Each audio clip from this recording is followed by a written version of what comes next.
माझ्या मनोगतात सुरुवात करते। भारताचा इतिहास ज्या नावाशिवाय अपूर्ण आहे, आजही त्यांचे नुसतेच नाव घेतले की अभिमानाने भरून येतो। असे थोर व्यक्तिमत्व म्हणजे लोकमान्य टिळक। 23 जुलै 1856 रोजी रत्नागिरी जिल्ह्यातील चिखली या गावात एका तेजस्वी सूर्याचा जन्म झाला आणि तेजस्वी सूर्याच्या प्रखर तेजाने अन्याचा काळोख दिला। हा तेजस्वी सूर्य म्हणजे लोकमान्य बाळ गंगाधर टिळक होय।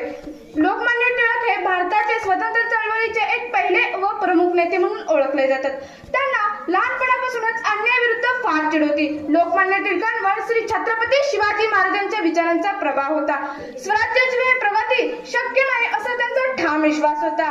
जहाल विचारसरणी होती आणि लेखणी तलवार होती। जहाल विचारसरणी होती आणि लेखणी तलवार होती।